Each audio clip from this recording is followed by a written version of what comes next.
Halo, selamat malam pemirsa. Anda menyaksikan Breaking News tvOne bersama saya Vena Kintan. Presiden Republik Indonesia Prabowo Subianto sesaat lagi akan menyampaikan pidato dalam sidang Majelis Umum ke-80 PBB di New York, Amerika Serikat.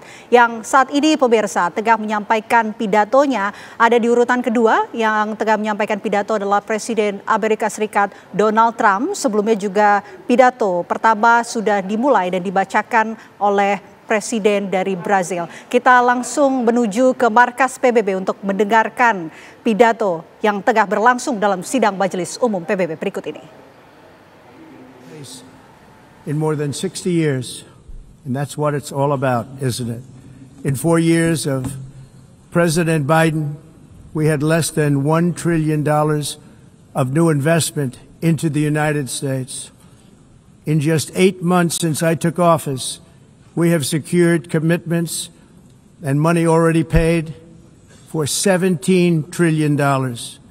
Think of it, 4 years, less than $1 trillion, 8 months, much more than $17 trillion is being invested in the United States, and it's now pouring in from all parts of the world. We've implemented the largest tax cuts in American history and the largest regulation cuts in American history, making this once and again the best country on earth to do business. And many of the people in this room are investing in America, and it's turned out to be an awfully good investment during this 8-month period. In my first term, I built the greatest economy in the history of the world. We had the best economy ever, history of the world.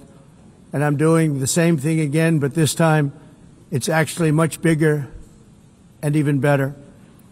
The numbers far surpass my record-setting first term. On our southern border, we have successfully repelled a colossal invasion. And for the last 4 months, and that's 4 months in a row, the number of illegal aliens admitted and entering our country has been 0. Hard to believe, because if you look back just a year ago, it was millions and millions of people pouring in from all over the world, from prisons, from mental institutions, drug dealers. All over the world they came. They just poured into our country with the ridiculous open border policy of the Biden administration. Our message is very simple. If you come illegally into the United States, you're going to jail, or you're going back to where you came from, or perhaps even further than that. You know what that means. I want to thank the country of El Salvador for the successful and professional job they've done in receiving and jailing so many criminals that entered our country. And it was under the previous administration that the number became record-setting, and they're all being taken out. We have no choice. And other countries have no choice, because other countries are in the exact same situation with immigration.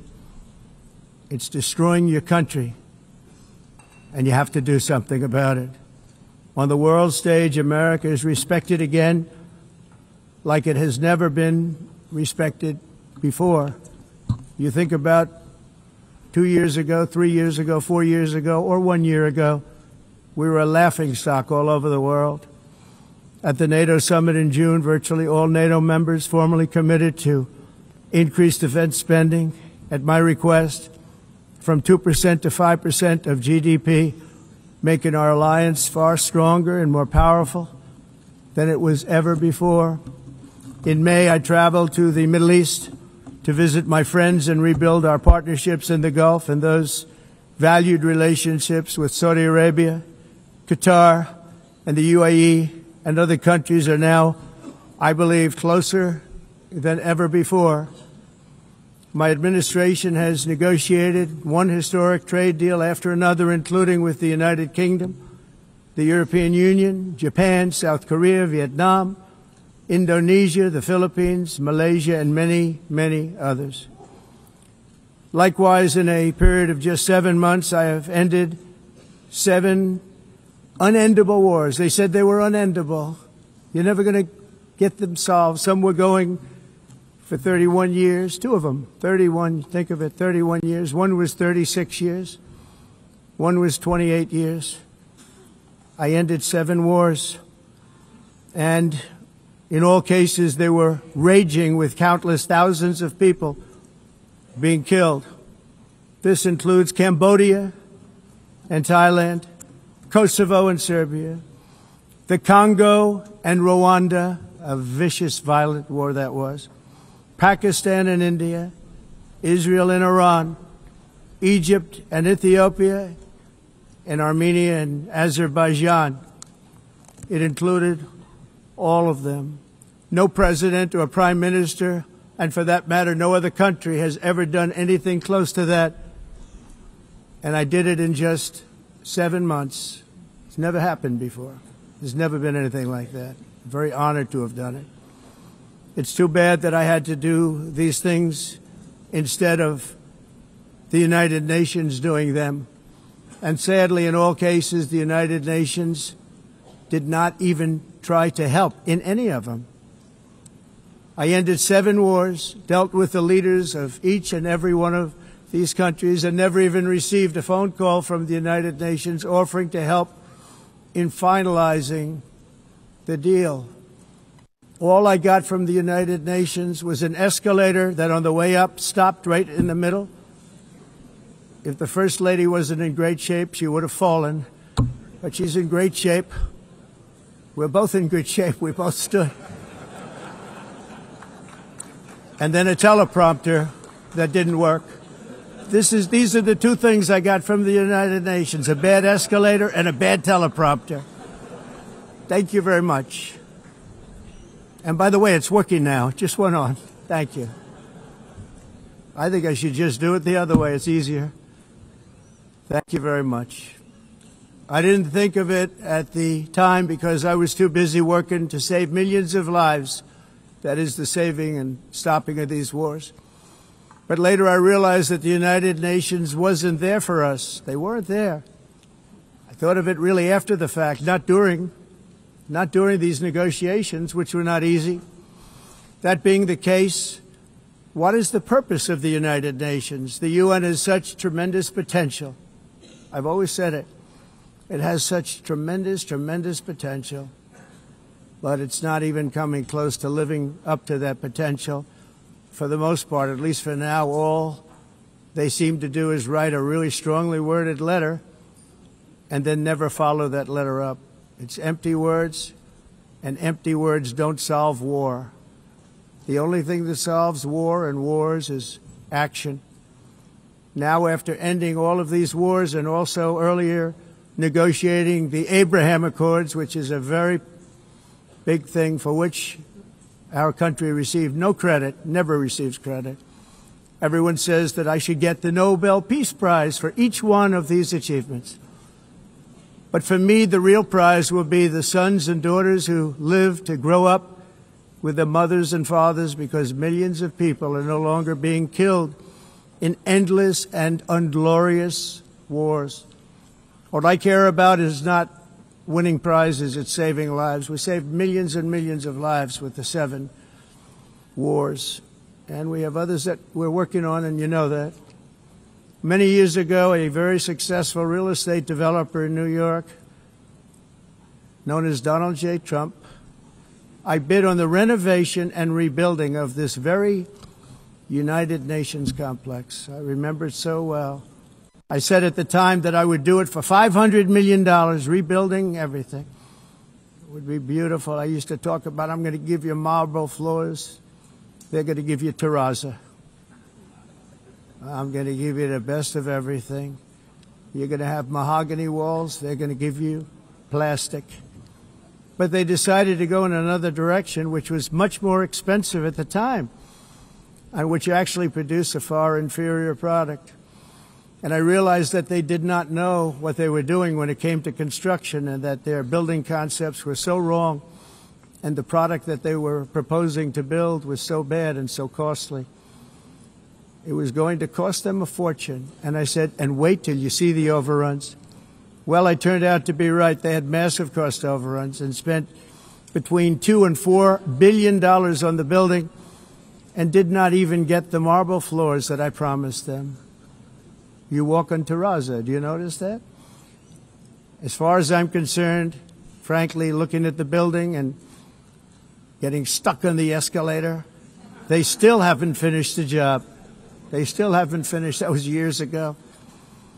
The project was so corrupt that Congress actually asked me to testify before them on the tremendous waste of money, because it turned out that they had no idea what it was, but they knew it was anywhere between $2 and $4 billion as opposed to $500 million with a guarantee. But they had no idea, and I said it cost much more than $5 billion. Unfortunately, many things in the United Nations are happening just like that, but on an even much bigger scale, much, much bigger. Very sad to see. Whether the UN can manage to play a productive role, I've come here today to offer the hand of American leadership and friendship to any nation in this assembly that is willing to join us in forging a safer, more prosperous world. And it's a world that we'll be much happier with. A dramatically better future is within our reach. But to get there, we must reject the failed approaches of the past and work together to confront some of the greatest threats in history. There is no more serious danger to our planet today than the most powerful and destructive weapons ever devised by man, of which the United States, as you know, has many. Just as I did in my first term, I've made containing these threats a top priority, starting with the nation of Iran. My position is very simple.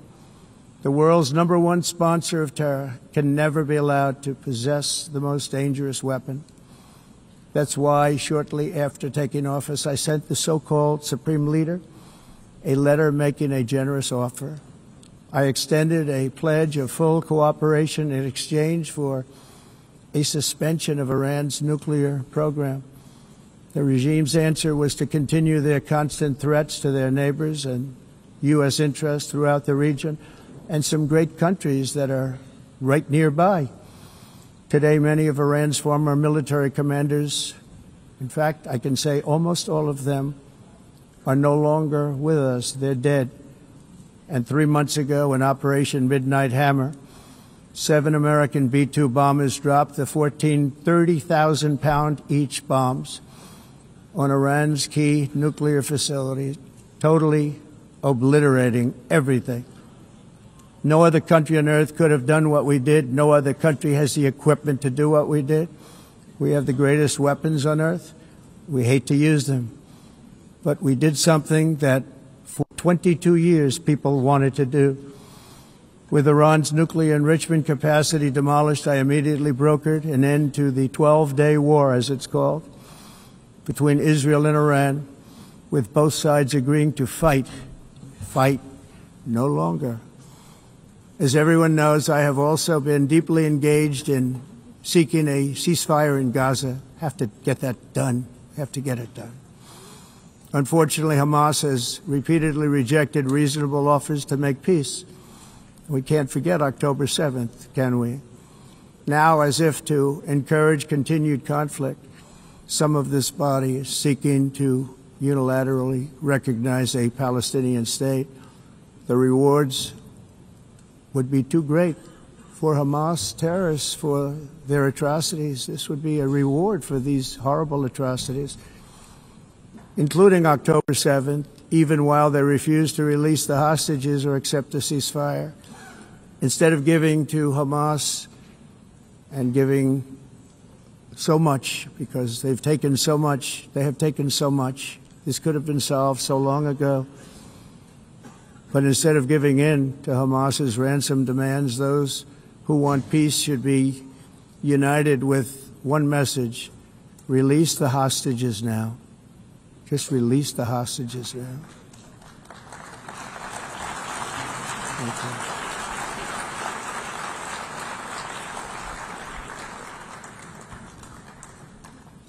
Thank you.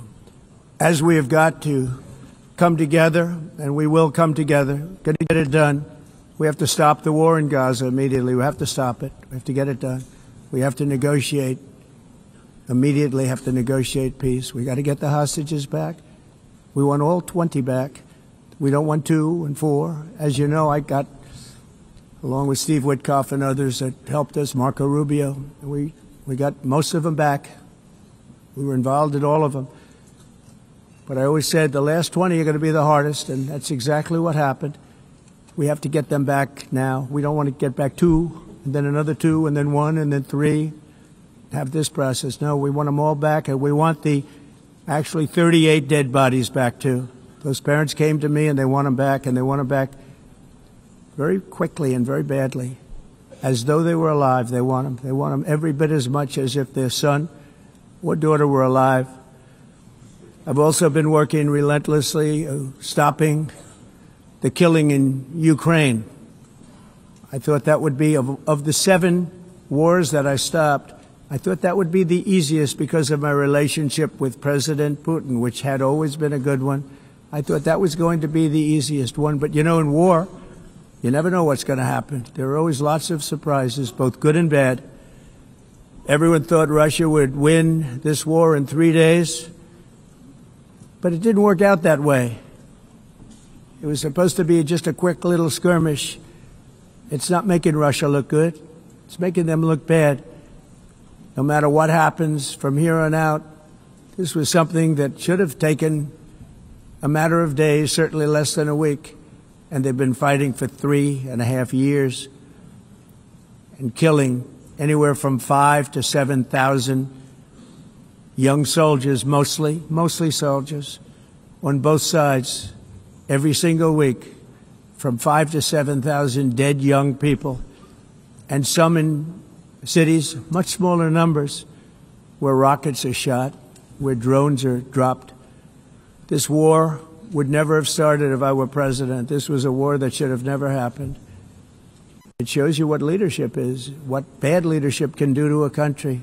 Look what happened to the United States, and look where we are right now in just a short period of time. The only question now is how many more lives will be needlessly lost on both sides. China and India are the primary funders of the ongoing war by continuing to purchase Russian oil. But inexcusably, even NATO countries have not cut off much Russian energy and Russian energy products, which, as you know, I found out about 2 weeks ago, and I wasn't happy. Think of it. They're funding the war against themselves. Who the hell ever heard of that one?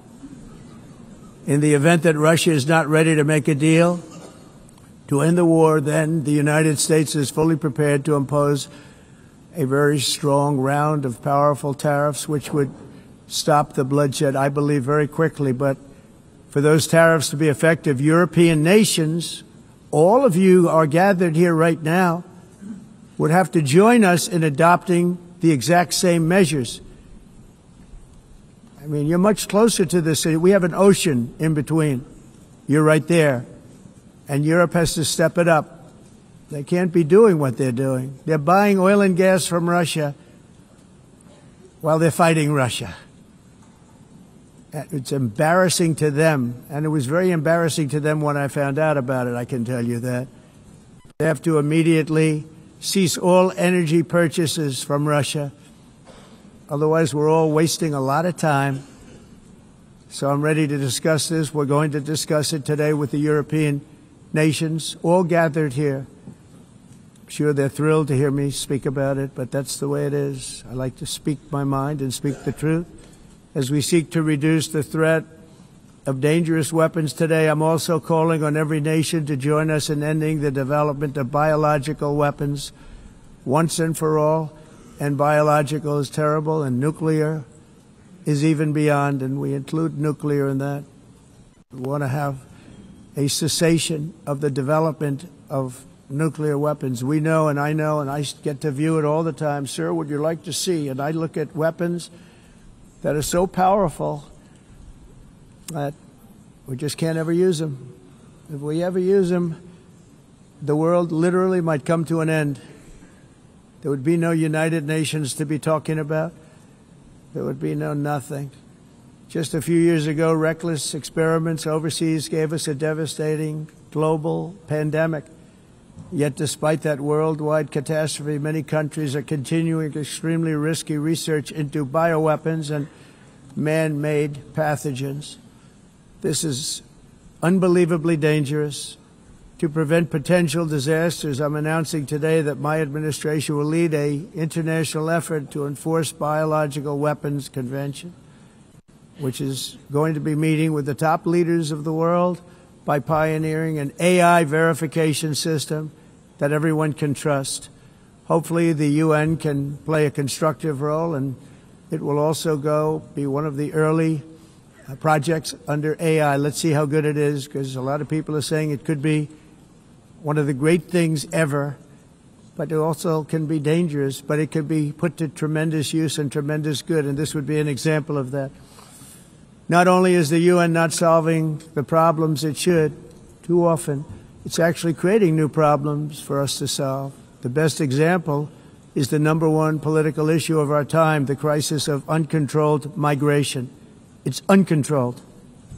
Your countries are being ruined. The United Nations is funding an assault on Western countries and their borders. In 2024, the UN budgeted $372 million in cash assistance to support an estimated 624,000 migrants journeying into the United States. Think of that. The UN is supporting people that are illegally coming into the United States, and then we have to get them out. The UN also provided food, shelter, transportation, and debit cards to illegal aliens. Can you believe that? On the way to infiltrate our southern border. Millions of people came through that southern border. Just a year ago, millions and millions of people were pouring in, 25 million altogether over the 4 years of the incompetent Biden administration. And now we have it stopped, totally stopped. In fact, they're not even coming anymore because they know they can't get through. But what took place is totally unacceptable. The UN is supposed to stop invasions, not create them and not finance them. In the United States, we reject the idea that mass numbers of people from foreign lands can be permitted to travel halfway around the world, trample our borders, violate our sovereignty, cause unmitigated crime, and deplete our social safety net. We have reasserted that America belongs to the American people, and I encourage all countries to take their own stand in defense of their citizens as well. You have to do that because I see it. I'm not mentioning names. I see it, and I can call every single one of them out. You're destroying your countries. They're being destroyed. Europe is in serious trouble. They've been invaded by a force of illegal aliens like nobody's ever seen before. Illegal aliens are pouring into Europe. Nobody is ever, and nobody's doing anything to change it, to get them out. It's not sustainable. And because they choose to be politically correct, they're doing just absolutely nothing about it. And I have to say, I look at London, where you have a terrible mayor, terrible, terrible mayor, and it's been so changed, so changed. Now they want to go to Sharia law, but you're in a different country. You can't do that. Both the immigration and their suicidal energy ideas will be the death of Western Europe if something is not done immediately. This cannot be sustained. What makes the world so beautiful is that each country is unique. But to stay this way, every sovereign nation must have the right to control their own borders. You have the right to control your borders, as we do now, and to limit the sheer numbers of migrants entering their countries and paid for by the people of that nation that were there and that built that particular nation at the time. They put their blood, sweat, tears, money into that country, and now they're being ruined. Proud nations must be allowed to protect their communities and prevent their societies from being overwhelmed by people they have never seen before, with different customs, religions, with different everything. Where migrants have violated laws, lodged false asylum claims, or claimed refugee status for illegitimate reasons, they should, in many cases, be immediately sent home. And while we will always have a big heart for places and people that are struggling and truly compassionate, answers will be given. We have to solve the problem, and we have to solve it in their countries, not create new problems in our countries. And we are very helpful to a lot of countries that are just not able to send their people anymore. They used to send them to us in caravans of 25,000, 30,000 people each. These massive caravans of people pouring into our country, totally unchecked and unvetted. But not anymore. According to the Council of Europe, in 2024, almost 50% of inmates in German prisons were foreign nationals or migrants. In Austria, the number was 53% of the people in prisons were from places that weren't from where they are now. In Greece, the number was 54%, and in Switzerland, beautiful Switzerland, 72% of the people in prisons are from outside of Switzerland. When your prisons are filled with so-called asylum seekers who repaid kindness, and that's what they did, they repaid kindness with crime.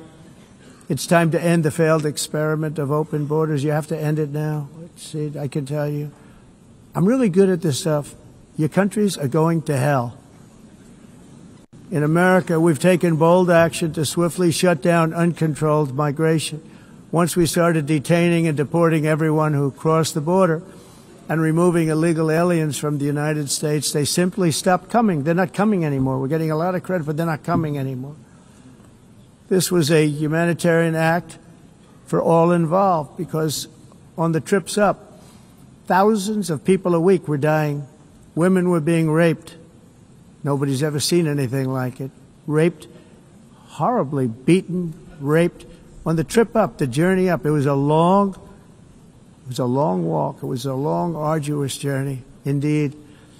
And it was also a historic victory against human trafficking throughout the region. What we did was a victory, and we saved so many lives of people that wouldn't make the journey. That journey was loaded up with death. Loaded up with death. Dead bodies all along the roads of jungles to get up. They go through jungles, they go through areas so hot you couldn't breathe. They were dying of suffocation, areas so hot that you couldn't breathe. Dead bodies all over. By them not coming, we're saving tremendous numbers of lives. My people have done a fantastic job in doing what they did, and the American public agrees with it. I mean, I was very proud to see this morning I have the highest poll numbers I've ever had. Part of it is because of what we've done on the border. I guess the other part is what we've done on the economy. Joe Biden's policies empowered murderous gangs, human smugglers, child traffickers, drug cartels, and prisoners from all over the world.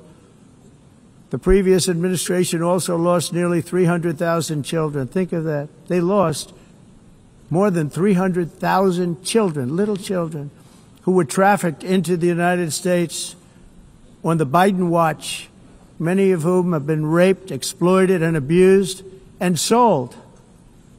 Sold. Nobody talks about that. The fake news doesn't write about it. With many others, young children who are missing or dead. And we found a lot of these children, and we're sending them back, and we've been sending them back to their parents. They said, nobody knows who they are. They said, where do you come from? And they'll give us a country, and we'll find out, and we'll figure it out, and we'll bring them back to their homes. And the mother and father rush to the door, and their tears in their eyes. They can't believe that they're seeing their son or daughter, their little son or daughter again. We've done almost 30,000 of them so far. Any system that results in the mass trafficking of children is inherently evil. Yet that is exactly what the globalist migration agenda has done, and it's what it's all about. In America, those days, as you know, are over. The Trump administration is working, and we are continuing to work to track down the villains that are causing this problem, and also, as I said, to get back the 30,000 we've already returned. Now I think we're going to have another. We're going to find a lot. You're not going to find all of them. 300, more than 300,000 They're lost or they're dead. They're lost or they're dead because of the animals that did this. To protect our citizens, I've also designated multiple savage drug cartels as far as and you see this, and you see it happening right before your eyes. Let's put it this way, people don't like taking big loads of drugs in boats anymore. There aren't too many boats that are traveling on the seas by Venezuela. They tend not to want to travel very quickly anymore.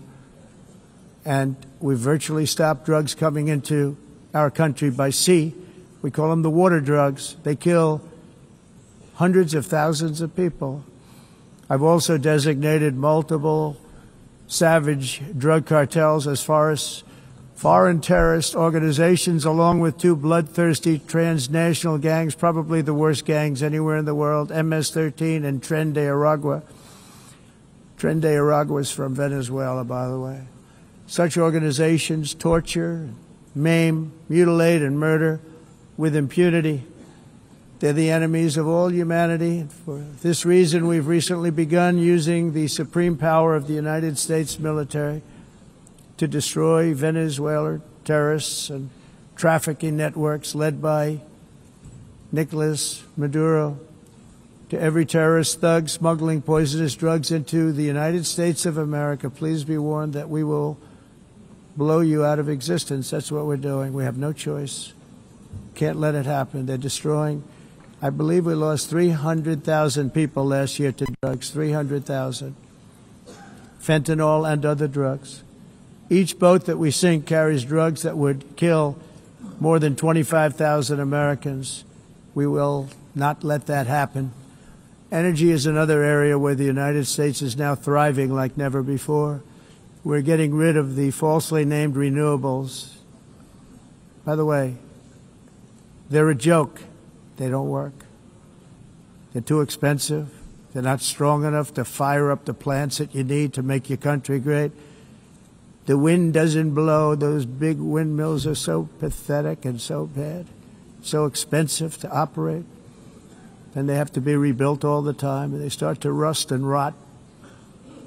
Most expensive energy ever conceived, and it's actually energy. You're supposed to make money with energy, not lose money. You lose money, the governments have to subsidize. You can't put them out without massive subsidies.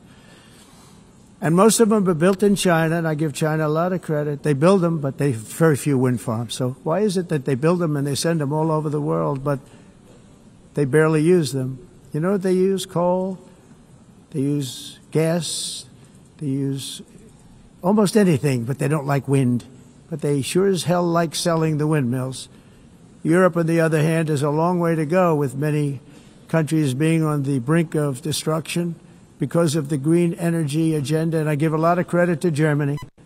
Germany was being led down a very sick path, both on immigration, by the way, and on energy. They were going green, and they were going bankrupt. And the new leadership came in, and they went back to where they were, with fossil fuel and with nuclear, which is good. It's now safe, and you can do it properly. But they went back to where they were, and they opened up a lot of different plants, energy-producing plants, and they're doing well. I give Germany a lot of credit for that. They've said this is a disaster, what's happening. They were going all green. All green is all bankrupt. That's what it represents. And it's not politically correct. I'll be very badly criticized for saying it, but I'm here to tell the truth. I don't care. It doesn't matter to me. I'm in New York City. I'm feeling a lot safer. Crime, we're getting crime down. And by the way, speaking of crime, Washington, D.C. Washington, D.C. was the crime capital of America. Now it's after 12 days, it's a totally safe city. Everyone's going out to dinner. They're going out to restaurants. Your wife can walk down the middle of the street with or without you. Nothing's going to happen. My people have done a fantastic job. And yes, I called in the National Guard, and the National Guard took care of business. And they weren't politically correct, but they took care of business. We got 1,700 career criminals out, brought them back to where they came from, the countries where they came from, or put them in jails. Washington, D.C. is now a totally safe city again, and I welcome you to come. In fact, we'll have dinner together at a local restaurant, and we'll be able to walk. We don't have to go by an armor-plated vehicle. We'll walk right over there from the White House. They've given up their powerful edge, a lot of the countries that we're talking about, in oil and gas, such as essentially closing the great North Sea oil. Oh, the North Sea, I know it so well. Aberdeen was the oil capital of Europe, and there's tremendous oil that hasn't been found in the North Sea. Tremendous oil. And I was with the Prime Minister I respect and like a lot, and I said, you're sitting with the greatest asset. They essentially closed it by making it so highly taxed that no developer, no oil company can go there. They have tremendous oil left, and more importantly, they have tremendous oil that hasn't even been found yet. And what a tremendous asset for the United Kingdom. And I hope the Prime Minister is listening, because I told it to him 3 days in a row. That's all he heard. North Sea oil, North Sea, because I want to see them do well. I want to stop seeing them ruining that beautiful Scottish and English countryside with windmills and massive solar panels that go 7 miles by 7 miles, taking away farmland. But we're not letting this happen in America. In 1982, the executive director of the United Nations Environmental Program predicted that by the year 2000, climate change would cause a global catastrophe. He said that it will be irreversible, as any nuclear holocaust would be. This is what they said at the United Nations. What happened? Here we are. Another UN official stated in 1989 that within a decade, entire nations could be wiped off the map by global warming. Not happening. You know, it used to be global cooling. If you look back years ago in the 1920s and the 1930s, they said, global cooling will kill the world. We have to do something. Then they said global warming will kill the world. But then it started getting cooler. So now they could just call it climate change, because that way they can't miss. It's climate change. Because if it goes higher or lower, whatever the hell happens, there's climate change. It's the greatest con job ever perpetrated on the world, in my opinion. Climate change, no matter what happens, you're involved in that. No more global warming, no more global cooling. All of these predictions made by the United Nations and many others, often for bad reasons, were wrong. They were made by stupid people that have cost their countries fortunes and given those same countries no chance for success. If you don't get away from this green scam, your country is going to fail.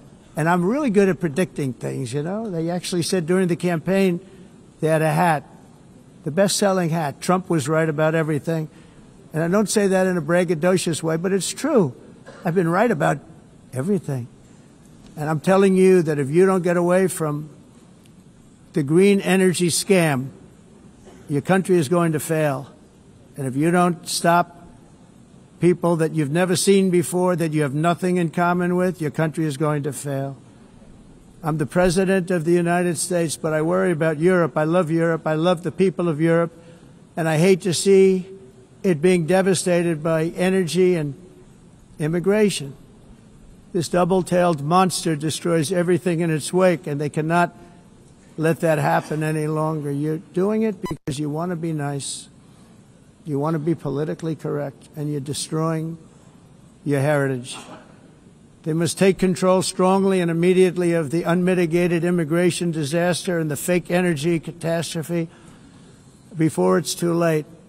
The carbon footprint is a hoax made up by people with evil intentions, and they're heading down a path of total destruction. You know, the carbon footprint, it was a big, big thing a few years ago. I remember hearing about the carbon footprint, and then President Obama would get into Air Force One, a massive Boeing 747, and not a new one, an old one with old engines that spew everything into the atmosphere. He'd talk about the carbon footprint, we must do so. Then he'd get in and he'd fly from Washington to Hawaii to play a round of golf. And then he'd get back onto that big, beautiful plane and he'd fly back and he'd talk about, again, global warming and the carbon footprint. It's a con job. At extreme cost and expense, Europe reduced its own carbon footprint by 37%. Think of that. Congratulations, Europe. Great job. You cost yourself a lot of jobs, a lot of factories closed, but you reduced the carbon footprint by 37%. However, for all of that sacrifice and much more, it's been totally wiped out and then some by a global increase of 54%. Much of it coming from China and other countries that are thriving around China, which now produces more CO2 than all the other developed nations in the world. So all of these countries are working so hard on the carbon footprint, which is nonsense, by the way. It's nonsense. You know, it's interesting. In the United States, we have still radicalized environmentalists, and they want the factories to stop. Everything should stop. No more cows. We don't want cows anymore. I guess they want to kill all the cows. They want to do things that are just unbelievable, and you have it too. But, you know, we have a border, strong, and we have a shape, and that shape doesn't just go straight up. That shape is amorphous when it comes to the atmosphere. And if we had the most clean air, and I think we do, we have very clean air. We have the cleanest air we've had in many, many years. But the problem is that other countries, like China, which has air that's a little bit rough, it blows. And no matter what you're doing down here, the air up here tends to get very dirty because it comes in from other countries where their air isn't so clean. And the environmentalists refuse to acknowledge that. Same thing with garbage. In Asia, they dump much of their garbage right into the ocean. And over about a 1 week and 2 week journey, it flows right past Los Angeles. You've seen it. Massive amounts of garbage, almost too much to do anything about, flowing past Los Angeles, past San Francisco, and then somebody will get in trouble because he dropped a cigarette on the beach. The whole thing is crazy. The primary effect of these brutal green energy policies has not been to help the environment, but to redistribute manufacturing and industrial activity from developed countries that follow the insane rules that are put down to polluting countries that break the rules and are making a fortune. They're making a fortune. European electricity bills are now 4 to 5 times more expensive than those in China, and 2 to 3 times higher than the United States. And our bills are coming way down. You probably see that our gasoline prices are way down. You know, we have an expression, drill, baby, drill, and that's what we're doing. We're going to be much lower in a year from now. But they've come way down over the last year. As a result, every air conditioner is like very uncommon to see one in some of these countries because the electric costs are so high. So while the U.S. has approximately 1,300 heat-related deaths annually, that's a lot, Europe loses more than 175,000 people to heat deaths each year because the costs are so expensive you can't turn on an air conditioner. What is that all about? That's not Europe. That's not the Europe that I love and know.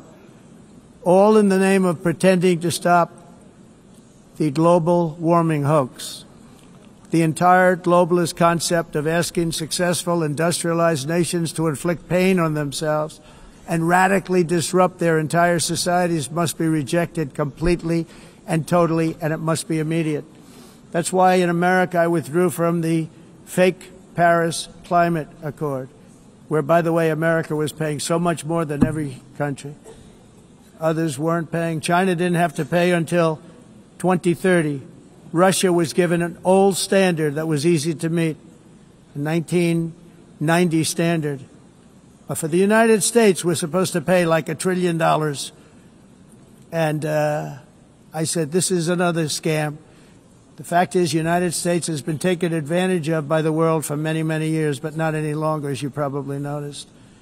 I unleashed massive energy production and signed historic executive orders to hunt for oil, but we don't have to do much hunting because we have the most oil of any nation anywhere, oil and gas in the world. And if you add coal, We have the most of any nation in the world. Clean, I call it clean, beautiful coal. You can do things today with coal that you couldn't have done 10 years ago, 15 years.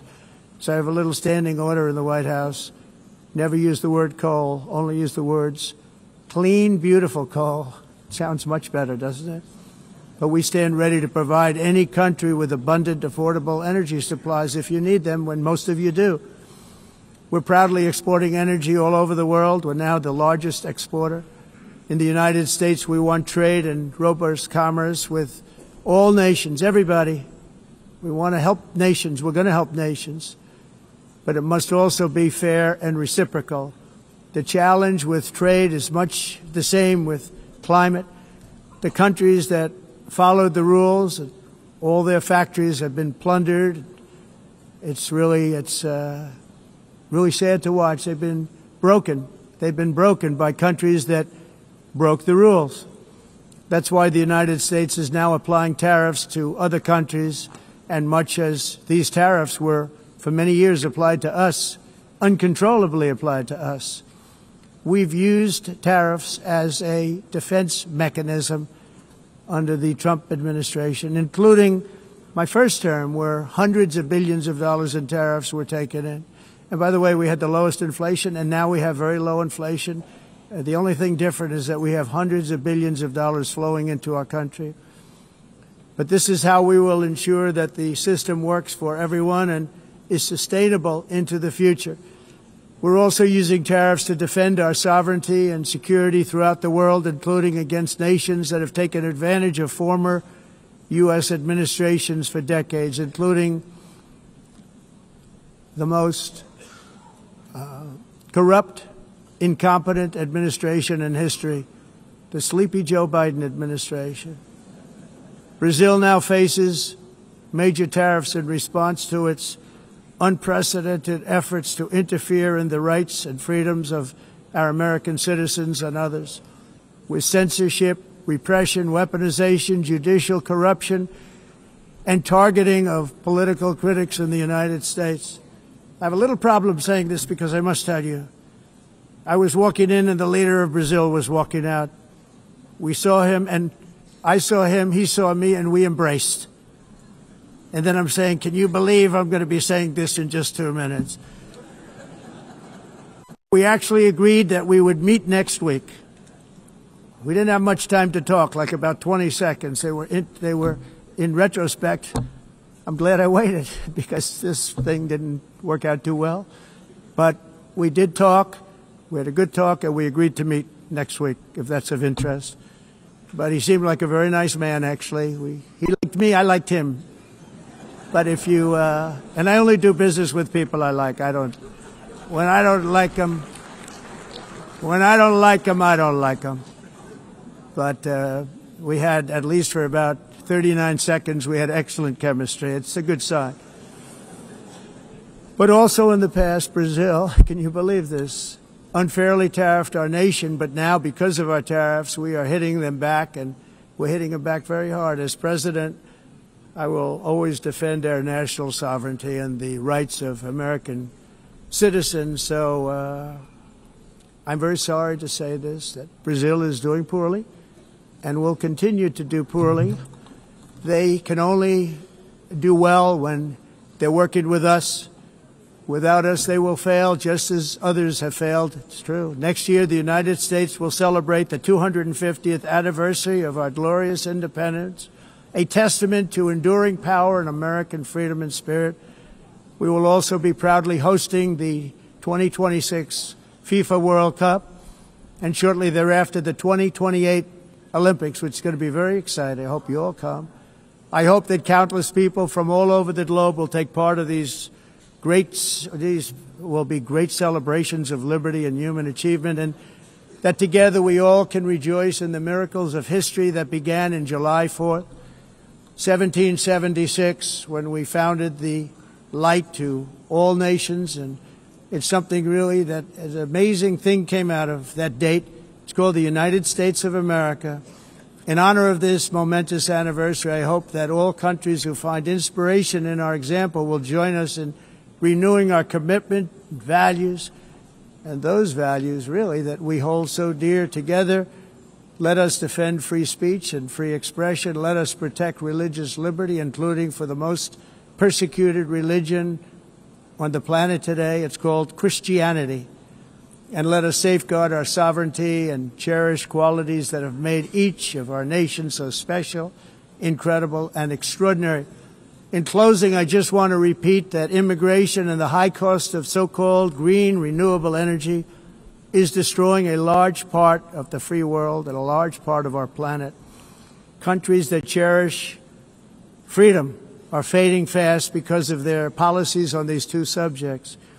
You need strong borders and traditional energy sources if you are going to be great again. Whether you have come from north or south, east or west, near or far, every leader in this beautiful hall today represents a rich culture, a noble history, and a proud heritage that makes each nation majestic and unique, unlike anything else in human history or any other place on the face of the earth. From London to Lima, from Rome to Athens, from Paris to Seoul, from Cairo to Tokyo and Amsterdam to right here in New York City, we stand on the shoulders of the leaders and legends, generals and giants, heroes and titans who won and built our beloved nations, all of our nations, with their own courage, strength, spirit, and skill. Our ancestors climbed mountains, conquered oceans, crossed deserts, and trekked over wide open plains. They charged into thunderous battles, plunged into grave dangers, and they were soldiers and farmers and workers and warriors and explorers and patriots. They built towns into cities, tribes into kingdoms, ideas into industries, and small islands into mighty empires. You're a part of all of that. They were champions for their people who never gave up and who never, ever gave in. Their values defined our national identities. Their visions forged our magnificent destiny. Everybody in this room is a part of it in your own way. Each of us inherits the deeds and the myths, the triumphs, the legacies of our own heroes and founders who so bravely showed us the way. Our ancestors gave everything for homelands that they defended with pride, with sweat, with blood, with life, and with death. Now the righteous task of protecting the nations that they built belongs to each and every one of us. So together let us uphold our sacred duty to our people and to our citizens. Let us protect their borders, ensure their safety, preserve their cultures, treasure, and traditions, and fight, fight, fight for their precious dreams and their cherished freedoms. And in friendship and really a beautiful vision, let us all work together to build a bright, beautiful planet, a planet that we all share, a planet of peace and a world that is richer, better, and more beautiful than ever before. That can happen. It will happen. It will happen, and I hope it can happen and start right now, right at this moment.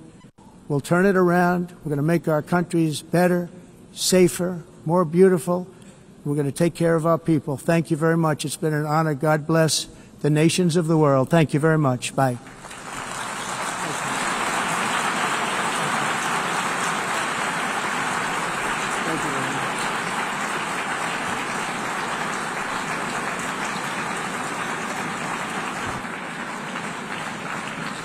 On behalf of the Assembly, I wish to thank the President of the United States,